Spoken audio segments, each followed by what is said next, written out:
13 Clocks by James Thurber. Are you sitting comfortably? Once upon a time, in a gloomy castle on a lonely hill, where there were 13 clocks that didn't go, there lived a cold, aggressive duke and his niece, the Princess Saralinda. She was warm in every wind and weather, but he was always cold. His hands were as cold as his smile and almost as cold as his heart. He wore gloves when he was asleep, and he wore gloves when he was awake, which made it difficult for him to pick up pins or coins or the kernels of nuts, or to tear the wings from nightingales. He was 6 feet 4 and 46, and even colder than he thought he was. One eye wore a velvet patch. The other glittered through a monocle, which made half his body seem closer to you than the other half. He had lost one eye when he was 12, for he was fond of peering into nests and lairs in search of birds and animals to maul. One afternoon, a mother shrike had mauled him first. His nights were spent in evil dreams, and his days were given to wicked schemes. Wickedly scheming, he would limp and cackle through the cold corridors of the castle, planning new, impossible feats for the suitors of Saralinda to perform. He did not wish to give her hand in marriage, since her hand was the only warm hand in the castle. Even the hands of his watch and the hands of all the 13 clocks were frozen. They had all frozen at the same time, on a snowy night 7 years before, and after that it was always 10 minutes to 5 in the castle. Travelers and mariners would look up at the gloomy castle on the lonely hill and say, "Time lies frozen there. It is always then. It is never now." The cold duke was afraid of now, for now was warmth and urgency, and then is dead and buried. Now might bring a certain night of gay and shining courage. But no, the cold duke muttered. The prince will break himself against a new and awful labor, place too high to reach, a thing too far to find, a burden too heavy to lift. The duke was afraid of now, but he tampered with the clocks to see if they would go, out of a strange perversity, praying they wouldn't. Tinkers and tinkerers and a few wizards who happened by tried to start the clocks with tools or magic wands, or by shaking them and cursing, but nothing whirred or ticked.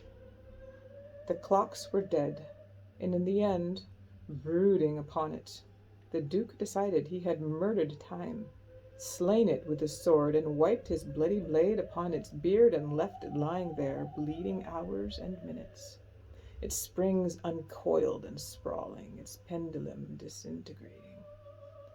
The duke limped because his legs were of different lengths. The right one had outgrown the left because when he was young he had spent his morning place-kicking puppies and punting kittens. He would say to a suitor, "What is the difference in the length of my legs?"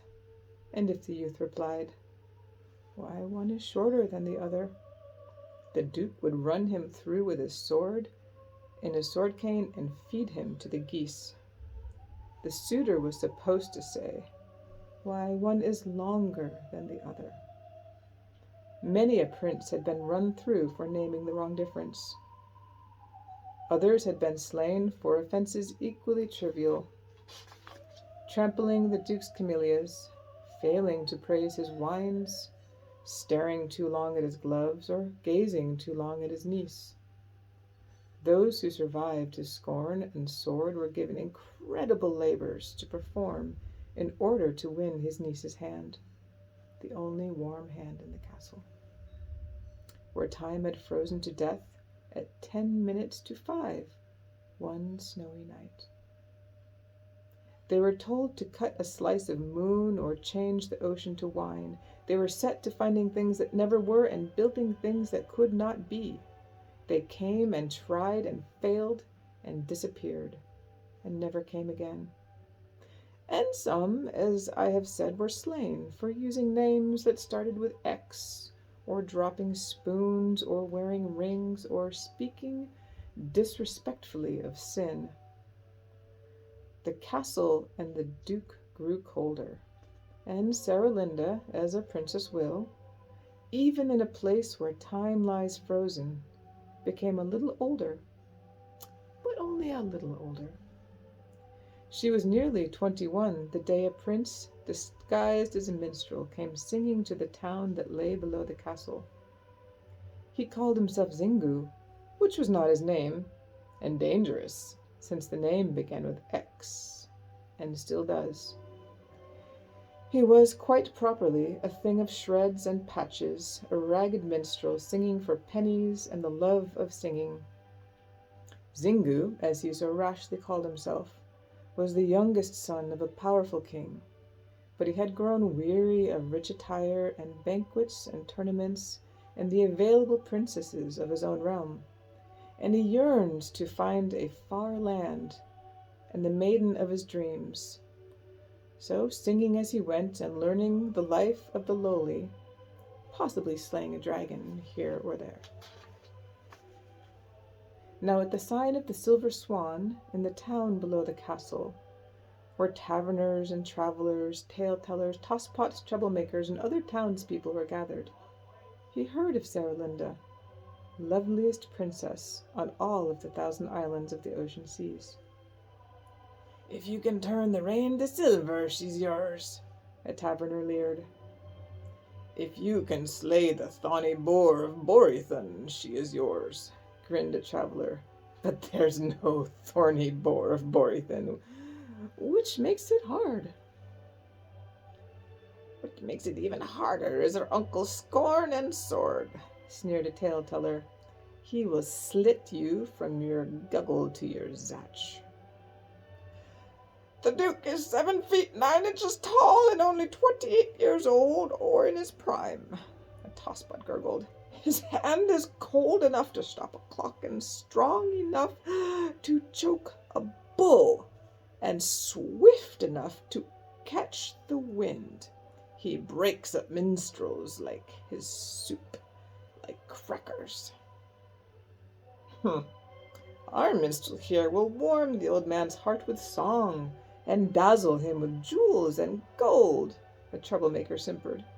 "He'll trample the Duke's camellias and spill his wine and blunt his sword and say his name begins with X. And in the end the Duke will say, 'Oh, take Saralinda with my blessing, O lordly prince of rags and tags, O rider of the sun.'" The troublemaker weighed 18 stone, but the minstrel picked him up and tossed him in the air, caught him and set him down again. Then he paid his due and left the Swan. "I've seen that youth before," the traveler mused, staring after Zingu. "But he was neither ragamuffin then nor minstrel. Now let me see, where was it?" "In his soup," the tosspot said, "like crackers." Outside the tavern, the night was lighted by a rocking yellow moon that held a white star in its horn. In the gloomy castle on the hill, a lantern gleamed, and darkness came and went, as if the gaunt Duke stalked from room to room, stabbing bats and spiders and killing mice. "Dazzle the Duke with jewels," the minstrel said aloud. "There's something in it somewhere, but what is it and where I cannot think." He wondered if the Duke would order him to cause a fall of purple snow, or make a table out of sawdust, or merely slit him from his guggle to his zatch, and say to Saralinda, "There he lies, your latest fool and nameless minstrel. I'll have my varlets feed him to the geese." The minstrel shuddered in the moonlight, wondering where his zatch and guggle were. He wondered how and why and when he could invade the castle. A duke was never known to ask a ragged minstrel to his table, or to set a table for him to do, or let him even meet a princess. "I'll think of some way," said the prince. I'll think of something." The hour was late, and revellers began to reel and stagger home from inns and taverns, none in rags, none in tags, and some in velvet gowns. 1/3 of the dogs in town began to bark. The minstrel took his lute from his shoulder and improvised a thong. He had thought of something. "Hark, hark, the dogs do bark, but only 1 in 3. They bark at those in velvet gowns. They never bark at me." A tale-teller, tottering home to bed, laughed at the song, and troublemakers and tosspots began to gather and listen. "The Duke is fond of velvet gowns, he'll ask you all to tea, but I'm in rags, and I'm in tags, and he'll never send for me." The townspeople crowded around the minstrel, laughing and cheering. "He's a bold one, Rags is, making songs about the Duke," giggled a Struthfurrow who had joined the crowd. The minstrel went on singing. "Hark, hark, the dogs do bark, and the Duke is fond of kittens. He likes to take their insides out and use their fur for mittens."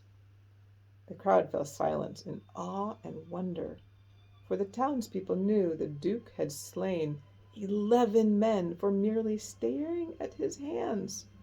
Hands that were gloved in velvet gloves, bright with rubies and with diamonds.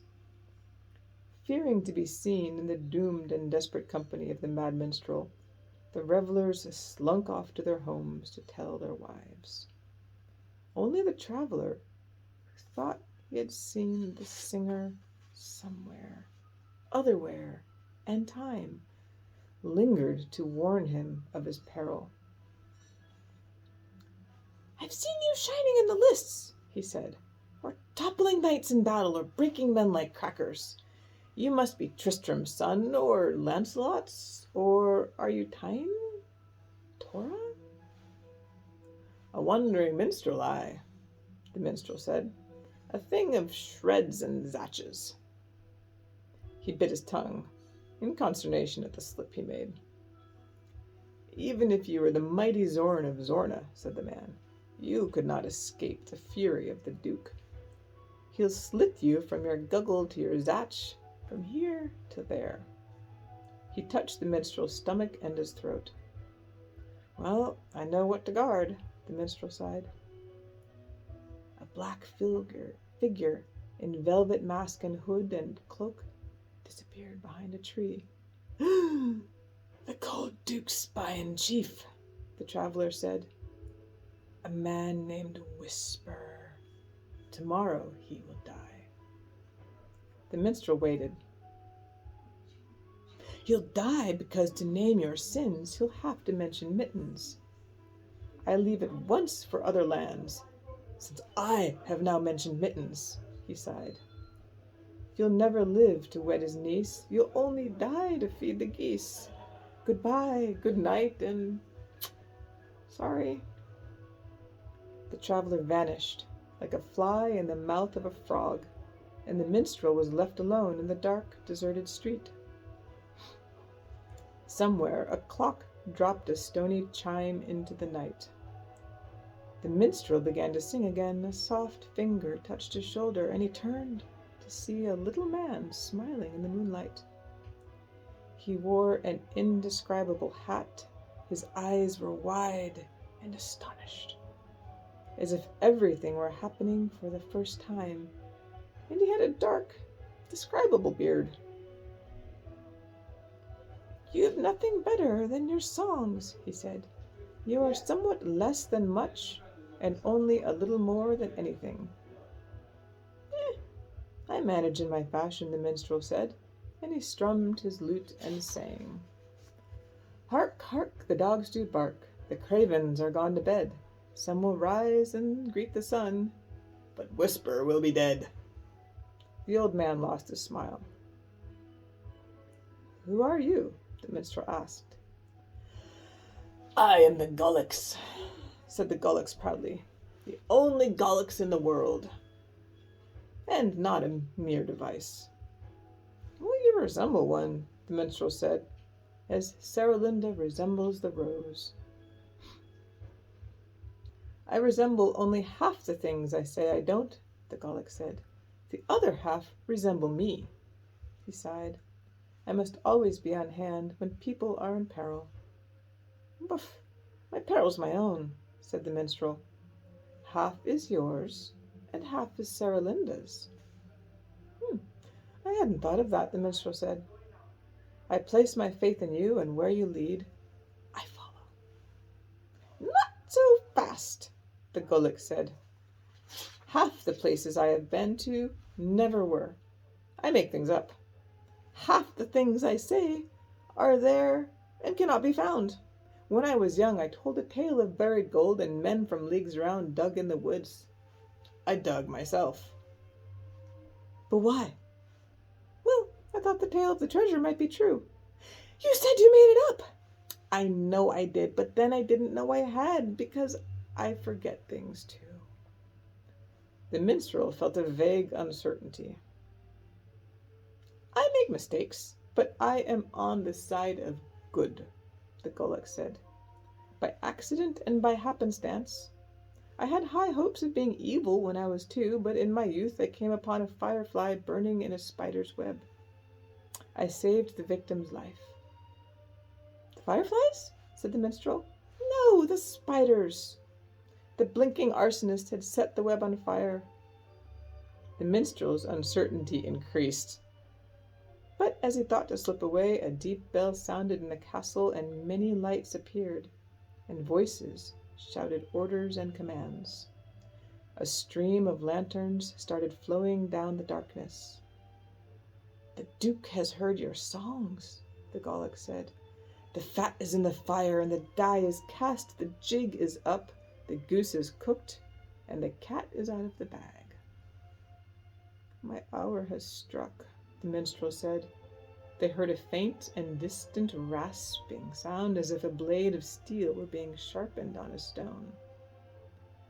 The Duke prepares to feed you to his geese, the Gulick said. We must invent a tale to stay his hand.